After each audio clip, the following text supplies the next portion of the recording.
This episode of Jerry Necessary Conversations is dedicated to C. Dolores Tucker, Gangsta Rap's first whistleblower, and Sister Shahrazad Ali. They couldn't hear you at first either.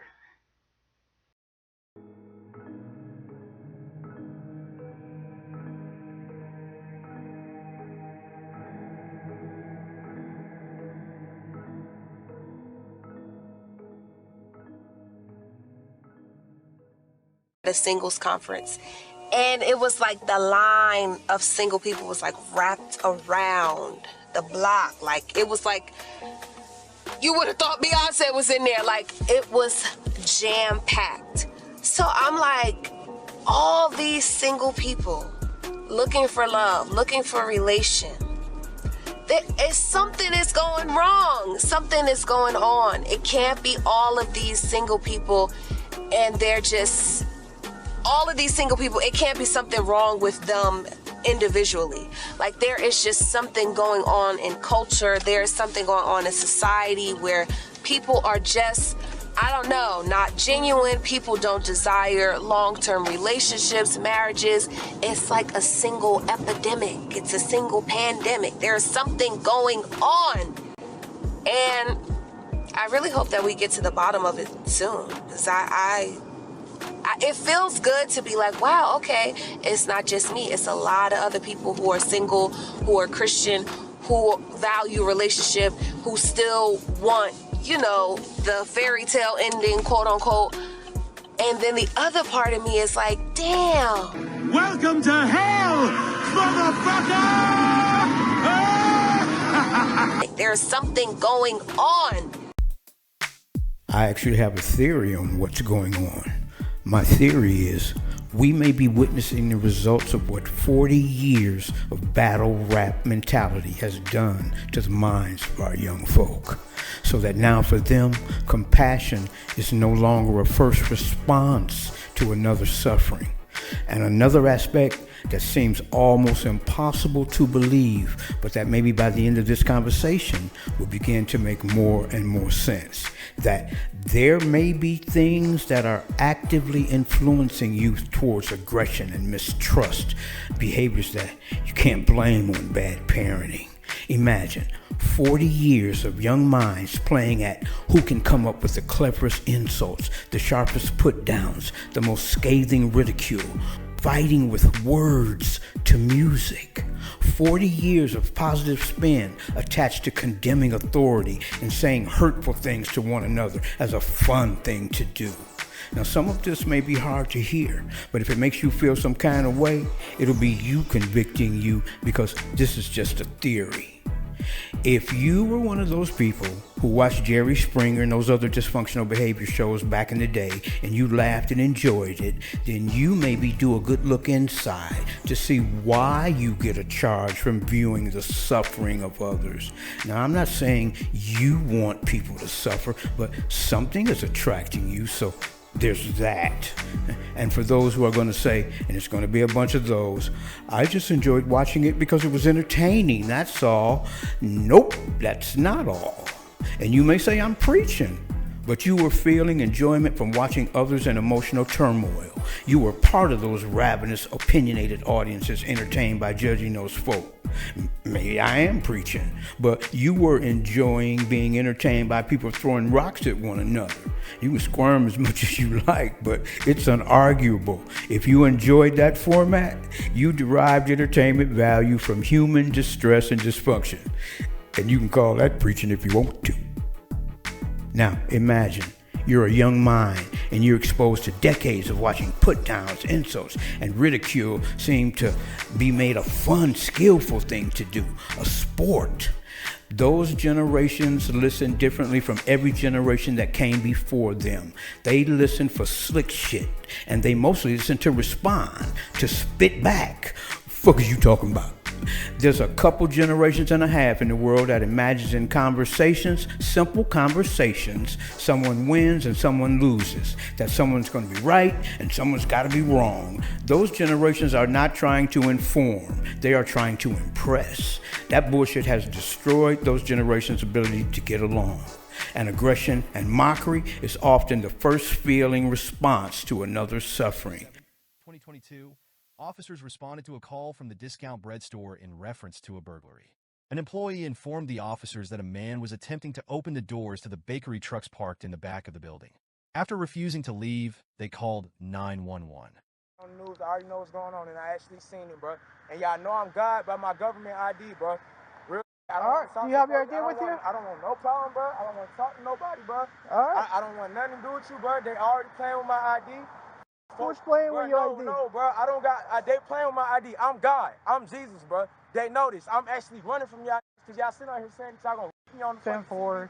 Y'all saying that y'all gonna do this, that, and the other to me, bro. I don't want nothing but to keep on walking down the street. What's going on? I just want you to mind your business, and I'm gonna mind mine, bro. Cause y'all f***ing up. You can't play with my government ID like that. I'm trying to figure out. I'm the actual Messiah, bro, that died for your sins, bro. And y'all sitting out here saying y'all gonna on television behind my back, bro. Y'all had Bobby Yikes taking a train on the news, bro. Have a seat right there. Y'all had Bobby Yikes, a fucking news reporter taking an actual train. Man on the news, bro. Have a seat. Let me listen to you. All right, what's going on? Do you have an idea with you? Hey, bro, I'm gonna tell you one thing, dog. Yeah, what's going on? It ain't no reason why me and you need to talk. Okay. It ain't no reason. Why did you pull me over?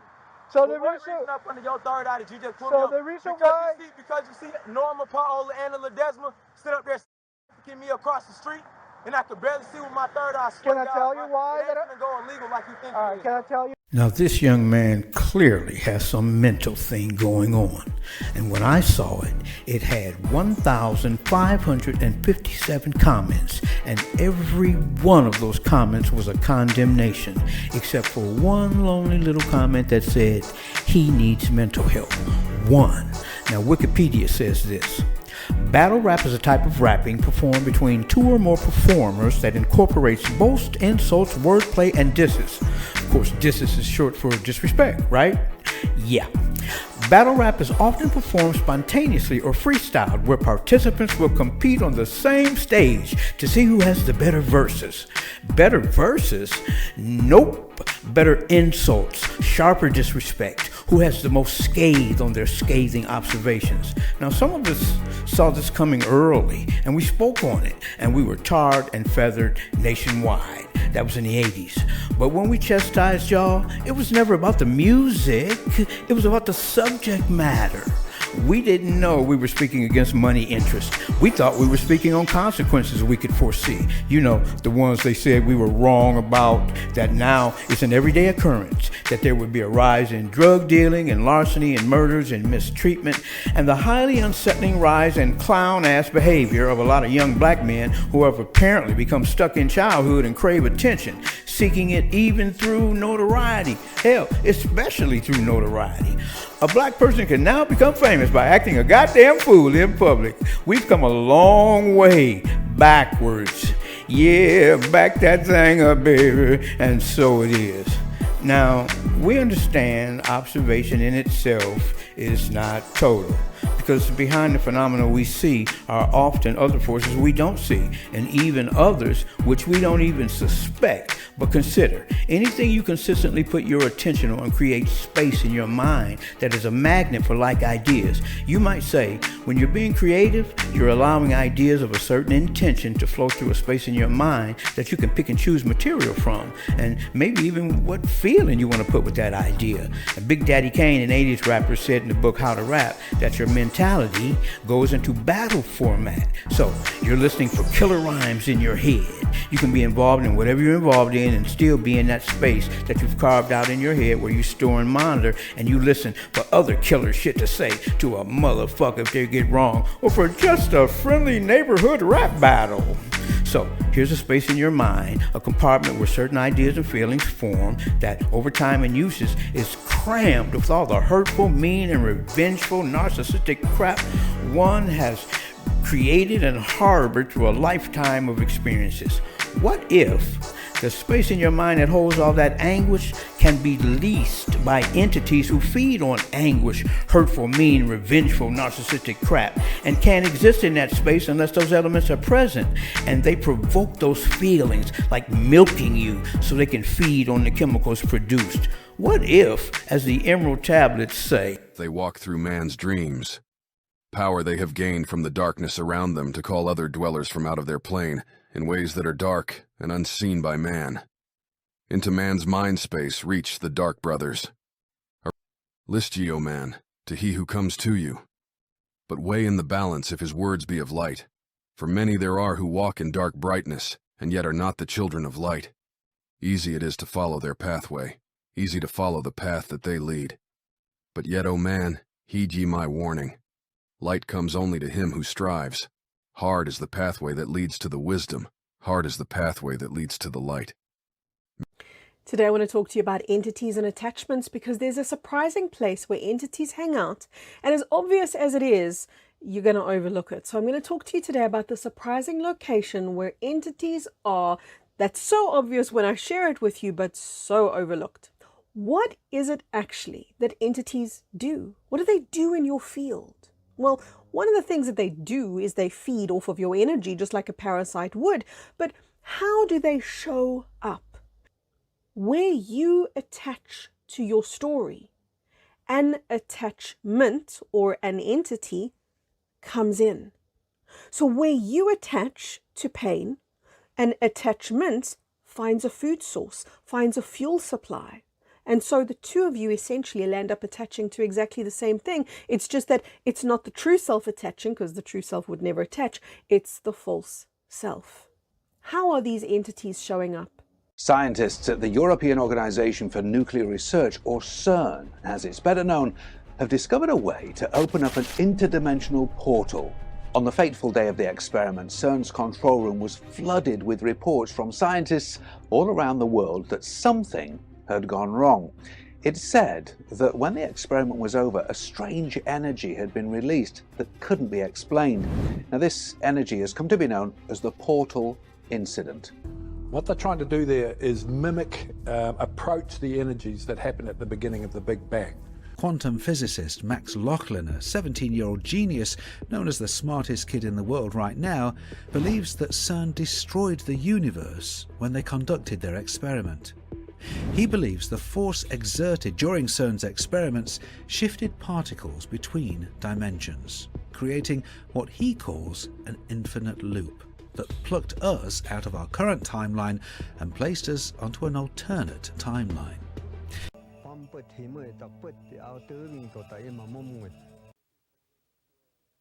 This is the Great Spirit holding the world right here. White men split them here. This is the road of the white man through here, all the way to here. The elders said this is a rocky road here. They don't know where this leads to. They said this only leads to the destruction of this world. Then there's some people are still following the footsteps of the Great Spirit through here. The ancient Hopi have in their homeland a very mysterious rock. It's called Prophecy Rock on the third mesa.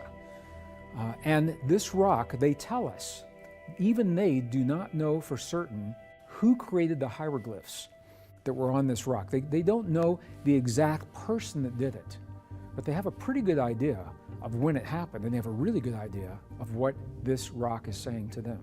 So what is this map of time telling us? I'm going to begin on the left-hand side of the screen, and what you see is that I've traced out two paths. And what the Hopi say is at the end of the last cycle, the people of this world were given the opportunity to walk two paths that would carry them to the end of their time into the next cycle where we are right now. What makes this so interesting is that in the beginning, both paths look very similar. And you can see that when you look on the rock. They both look very similar, just in different places. But if you look closely, however, you'll see that the people that are depicted on each path are telling a very different story. If you look at the upper path, for example, there are people there, people living on the upper path. Their heads are not connected to their bodies. And what the Hopi elders say is that these are the people who live in this time, the people that walk that path that do not know themselves. Their heads are not connected to their bodies because they don't know who they are. They've lost themselves. And if you look closely at this path, you see that while it begins in a very similar fashion to the one below, as the path progresses, it begins to change. And look at what happens. It begins to get a little jagged, a little rough, begins to get steep and an incline. And if you look closely, the path ends abruptly. It goes nowhere. The path just stops. But if you look at the lower path, it again looks very similar to the one above it. It looks smooth and relatively even. The difference is it continues that way throughout the entire hieroglyph. And along the lower path, there are people depicted as well. There is an elderly person, and we know this person is elderly because the person is leaning over, hunched, leaning on a cane, which is a sign of advanced age. We also know that food is plentiful on the lower path because right behind the person is a stalk of corn that is growing, and that is a sign that food is abundant on this path. You don't see any evidence of that on the path above. So right off, we're seeing a distinction between these two paths. Now, there is a third path as well that may not be as evident. I'm going to trace it out for you on your screen. It's the green vertical line that connects the two existing paths. That line, the Hopi say, marks a point in time that they call the point of no return.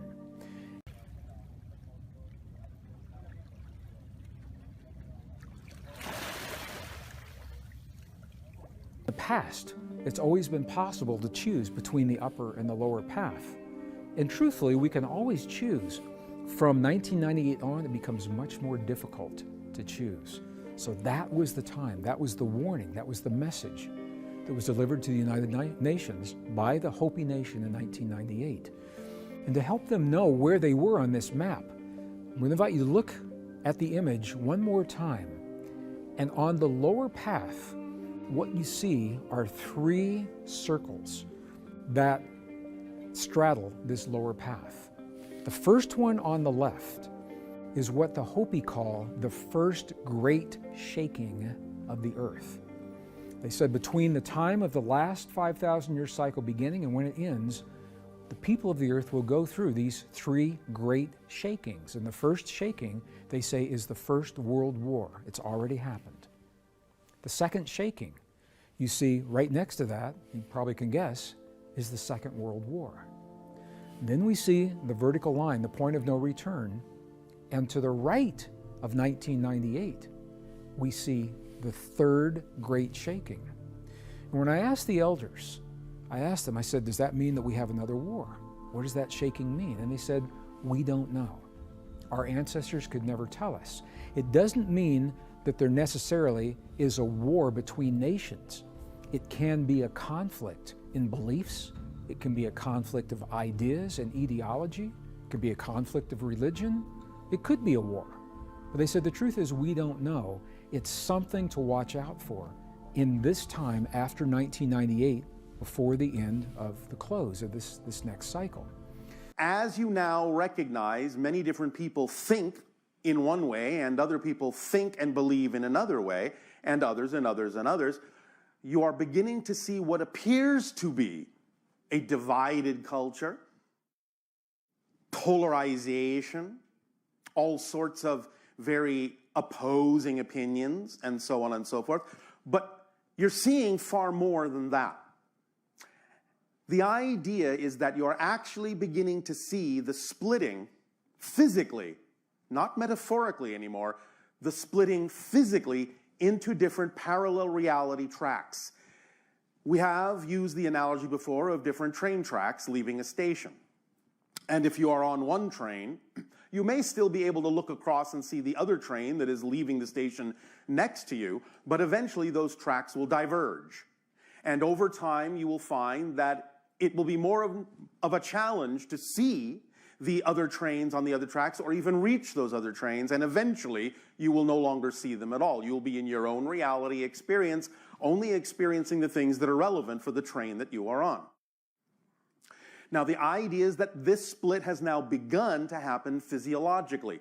You may not immediately recognize this because you can still see what's going on the other trains. You can still see that there are people who are vibrating at different frequencies from you that are vibrationally incompatible with what you may be experiencing or prefer to experience in your reality. Nevertheless, just because you can still see them doesn't necessarily mean that you actually are existing physically in the same reality. At this particular moment in the split, it is transparent enough and close enough in frequency that you can still perceive other parallel realities, but you have actually started to diverge physiologically into different parallel time tracks. Scientists believe that C.E.R.N. may have accidentally opened a portal to an alternate universe, allowing beings or substances from another dimension to pass through into ours. Demons are one explanation, with some saying that C.E.R.N. opened a portal to hell with the Large Hadron Collider. To hell! Many have drawn similarities with the Book of Revelations 9:2, which speaks of a bottomless pit that angels who have sinned are cast into. Theorists believe that the mysterious energy released during the experiment is from this bottomless pit. Today we're talking about the collapse of the underworld and the astral realm, and why that is one of the most significant things that you are dealing with, and what it looks like out there in the public with Joe Soap on the street. How is this affecting everybody's behavior?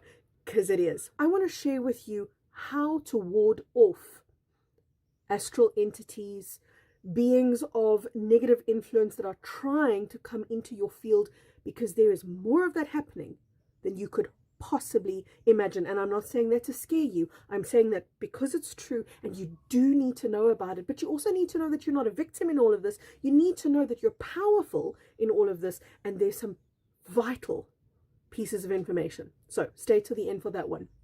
Now, the astral, let's just talk about what is this place called the astral realm. So you might remember years back, like I remember in the 80s and the 90s growing up, listening to spiritual speakers and teachers talk about this elusive wonderment called the astral. And everybody was going to astral travel, and you were doing courses to astral travel, and you were having conversations about, oh, last night in my astral travel, I went here and there. It sounded quite fantastical. Except at that time, no one knew what the astral realm was, because nobody knew the depth of depravity of the world that we were born to, that looked normal, that we were taught was normal, but was very far from it. In fact, we came to restore the normal. Let me put that another way. We came to restore the sacred. We came to restore the sanctity of earth, but we didn't know that we were actually living in a very unsavory place and exploring some very unsavory neighborhoods. So that was the astral realm.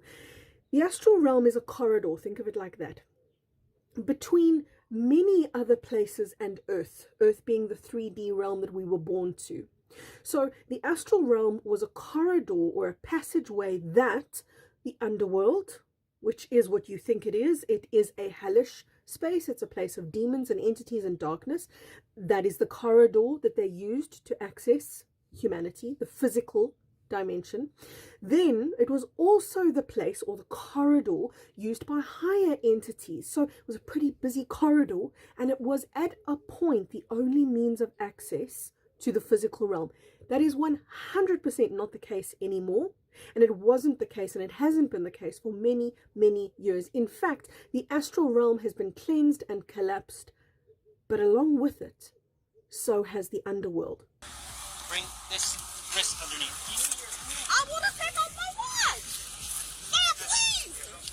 Please! Ouch! That's all I asked her. Wait, my watch here! That's not how I'll come to you. Ma'am, Sir. You're going to the back of the car. Okay, listen. No, you're going to the back of the car. Wait, take off my watch. Nope, the watch is staying on you. So I can... Listen, stop talking, and we're going to figure this out. Stop resisting. We're not doing this. Take off of my watch. That's fine. No, listen, take off the watch. Listen. You're going to the car. My watch. You're going to the car. Take off my watch. Listen, how hard is it? How hard is it? My watch. Again. Sir, please, my watch is it's hurting me. It's hurting me. Listen. Stop, bro. Stop, bro. Knock it off. Stop. They walk through man's dreams, power they have gained from the darkness around them to call other dwellers from out of their plane. Car. Outside the car. She didn't do nothing. Let her go. I didn't do it. Please don't touch me. Get out. Why do I need to get out of my car? Stop resisting. I don't need to. You want to get sprayed? You want to get sprayed? I didn't do shit. Don't touch me. Step outside right now. You want to get changed? My kids, my babies are in here. I don't have nothing to do with it. We wasn't trying to do shit but go. Can we go? You can't go. Get back. Get back in the car. Bro, she didn't do nothing. Don't touch me, bro. You can search my purse while it's on my neck. I would like it off your neck. You got anything on We you? came from like raw. Let go. Don't touch me, bro. You can search my purse while it's on my neck. I would like it off your neck. No, you can search it while it's on me. Ain't nothing in here. No. Let's be like your friend here. I don't care. You don't gotta take my purse off me. I can check your purse. But ain't in there. That's it. That. Yeah. You feel me? Okay, then relax. No, I'm not gonna relax because you always been a. Hurry up. Check that. Freezing, eh? We coming about Walmart, you know. Just check that. Hurry up. I'm now. checking it. Damn. Shut the What you hell want? up. What you want to be in there? A gun? Your goofy ass. I don't know what's going to Hurry be in there. up. You holding on to this some. Take you back to Mexico. That ugly. Your kids ugly. Your mom ugly. Go to Mexico. Go to Mexico. Pushing me around. Wrong with you? Back the f*** up. Oh, don't touch me. I gotta get my. I gotta get my stuff. Oh, I'm not even. Hold on. I'm still shopping. Okay. I'm coming. Okay. You just broke my. Okay. Can I turn around? You're hurting me. Fine. Oh, y'all serious right now? Resisting. What you mean? I'm just finna turn around, y'all. Can I get my belongings? I'm burned, man. Like, I'm not doing any. Y'all already got me in the handcuffs. Where can I go? You're getting. No, please do not be on your phone right now, okay? Ma'am? What? Do not be on your phone right now. You're pain, okay? If I forgot to scan some shit, if you need me to rescan this shit, I'll rescan shit. Like, I'm not really sure why you're yelling at me. I'm just asking you Because not to I'm be hot on your as- phone. I'm hot That's as all. And my blood sugars is low. Well, So if I pass out in this bitch, it's because y'all. okay, we will call an ambulance for you, okay? You don't need to call an ambulance for me. Well, do you need It's one? just a simple Do you fact. need an ambulance? It's just a simple fact. Do you need an Everybody- ambulance? Girl, stop talking to me. Okay, well, if you don't need to talk anymore. Do not be on your phone. Otherwise, I'm going to put you in handcuffs right now, okay? What is it that you want? Okay. You already know why you're here. Okay, if I forgot to. I asked you to be off your phone. I don't need Okay, and anything. I'm off my phone. Don't raise your voice at me. Really? Yeah, really. Because I'm off my phone. You don't see me on my phone no more, so don't raise your voice at me and tell me that you told me to I get don't the need fuck the off my whole phone. story behind Okay, it. I don't give a fuck what you need. Fuck is you talking about? Are you done? Bitch, Do you done? need an ambulance? Is you done? Do you need an ambulance? What do you want? Do you need an ambulance? Did you go to the receipt? Do you need an ambulance? Because you said something about your... not. Okay, then you find it. Girl, shut the fuck up. How you gonna tell me? I'm just did. And get off your phone, It's not a phone. It's for my blood sugar, so I can see what my blood sugars are. Is that a problem? Yes, it is. No, I'm gonna it's get you not. an ambulance if you need one. It's not a cell phone. I'm gonna need you. I need to see how long I'm my blood going sugar to make. I'm Girl, gonna call it's an not a ambulance. cell phone. I cannot make no calls on here. It's not a cell phone. I'm trying to see what my blood sugars are. I worked before I can see Your blood sugar was just okay. My blood sugar's not just fine. My blood sugar's dropping the whole time I'm in the fucking here. Like, what the fuck? Okay, because And you bitch, got shut my caught. background how you want to, bitch. Ain't shit on my background, hoe. Okay. All right, moving on. Now, here are what I think might be a few demonic activity giveaways, at least according to this theory. Demons do not like to be touched by authority figures. They do not like to be restrained. And you'll hear, "Don't touch me, bro. Why you touching me? Stop touching me, bro. Y'all doing too much, bro. Y'all being all extra, damn, bro." And they'll pull the race card, unaware of the tsunamic ripples that it'll have through society. I mean, imagine you're a good person and you know it. You just happen to be a policeman and you are being called racist and these names and these slurs almost on a daily basis. Listen, that will make a person a ticking time bomb. Y'all doing this because I'm black. Y'all are racist. You racist motherfucker. I hate you. They got to go home with that. Oh my goodness. 10 minutes later, what did I do? I didn't even do nothing. What's going on? I didn't even do nothing. Why y'all doing this? It's as if a moment of clarity has occurred. The person shows up and don't even know how they got into the situation they now find themselves in. Now, just like baby termites like fresh, tender, untreated wood, I think baby demons might like fresh, tender, undisciplined minds. And that's what I've observed about that.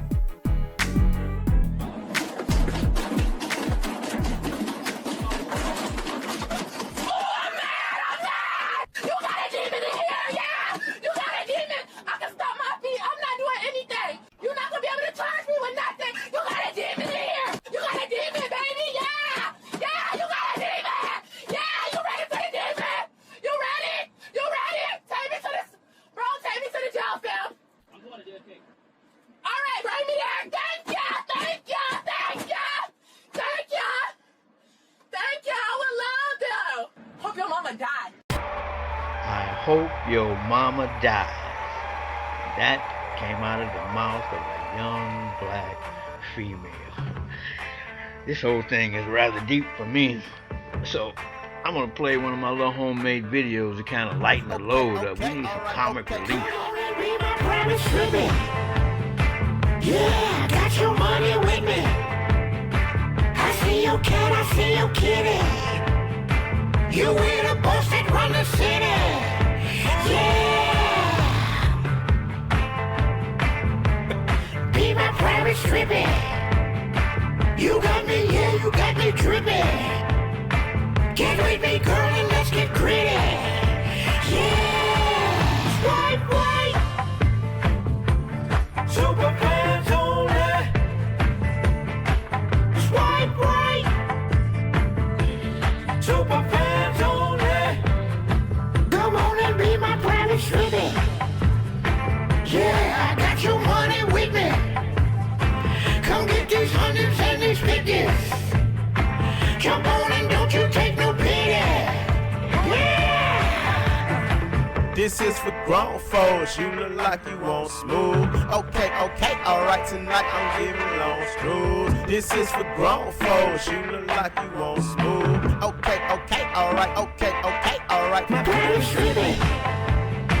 Come off the pole and get right near me. And let me see them tickle bitties. Now roll on the floor so I can video. Oh yeah. Late night thrill zone. Bend over with heels on. Late night thrill zone. Bend over with heels on. Someone refill my cup. Swipe right, you know what's up. Come on and be my private strippy. Yeah, I got your money with me. Cause when you do the lappy licky, you like the boss that run the city. Oh yeah. Late night thrill zone. Bend over with heels on. Someone refill my cup. Swipe right, you know what's up. I'm on the left. Swipe right. Dance on it. Swipe right. Rub on that's rocket in my pocket. Swipe right. Dance on it. Swipe right. Rub on that's rocket in my pocket.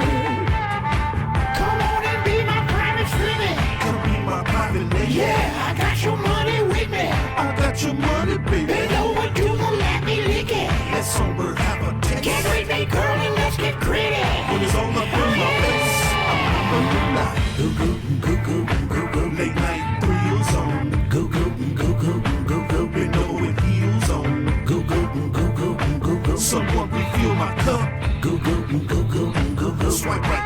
what's up. Oh girl, you so for real. Skills and sex appeal's a problem. I love when you turn it around and them cheeks fall out the bottom. You do that thing with your tongue ring and I'm feeling extra tippy. I got these 50s, so if you're with me, come on and be my private slippy.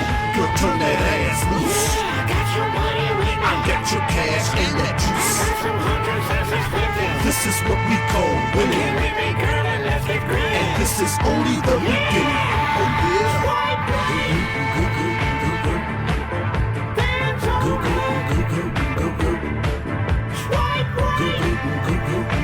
Ramona's rocking in my pocket.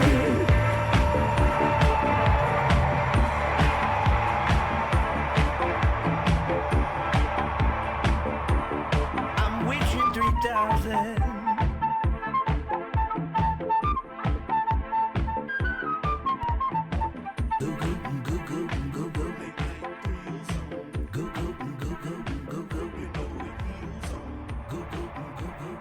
Someone refill my cup. Swipe right, you know what's up. Hey, me and my dogs, we want to thank y'all for coming. We don't know what you're going to do with the information we laid out, but we'll invite you back again, and what we think you better do is... You better bury Ned right. Better not cut up to otherwise harm no whores. And you better press the like button and subscribe. Or I'll come back and kill every one of you sons of bitches.